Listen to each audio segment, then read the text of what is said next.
இப்போ சில பொண்ணுங்க பாத்தியாடா நமக்கு மெசேஜ் பண்றாங்க, நான் 12th முடிச்சிட்டேன், காலேஜ் சேரணும், பட் ஃபீஸ் கட்ட முடியலன்னு ஃபீல் பண்றாங்க. அவங்களுக்கு யூஸ்ஃபுல்லா நம்ம ஏதாவது சொல்லுவோமா? அதான் நம்ம மதுரை கே புதூர்ல கவர்மெண்ட் உமன்ஸ் ஐடி இருக்குல்ல, நம்ம சுகன்யா கூட அங்கே தானே படிக்கிறாங்க. இங்க ஜாயின் பண்ண ஃபீஸ் கிடையாது, ஹாஸ்டல் எல்லாமே ஃப்ரீ தான். அது மட்டும் இல்லாம மாசம் மாசம் ஊக்கத்தொகை அவங்களே பணமும் கொடுக்குறாங்க. இது பெய்டு ப்ரமோஷன் கிடையாது. இந்த வீடியோ ஃபுல்லா பாருங்க, கண்டிப்பா கேர்ள்ஸ்க்கு யூஸ்ஃபுல்லா இருக்கும். Madurai K Puthur government woman ஐடிஐல இப்போ அட்மிஷன்ஸ் போயிட்டு இருக்கு. கேர்ள்ஸ் நீங்க 8th இல்லனா 10th படிச்சிருந்தாலே போதும், எந்த ஒரு ஏஜ் லிமிட்டும் இல்ல. சூவிங் அண்ட் காஸ்மெட்டாலஜி போக இங்க இன்னும் 4 கோர்சஸ் இருக்கு.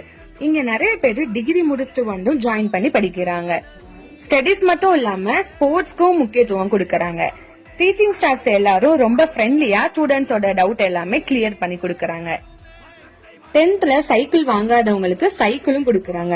மந்த்லி 750 rupees ஊக்கத்தொகையும் கொடுக்கறாங்க. கவர்மெண்ட் ஸ்கூல்ல நீங்க படிச்சிருந்தீங்கன்னா எக்ஸ்ட்ரா 1000 rupees கொடுக்கறாங்க. ஹாஸ்டல் ஃபெசிலிட்டிஸும் இருக்கு.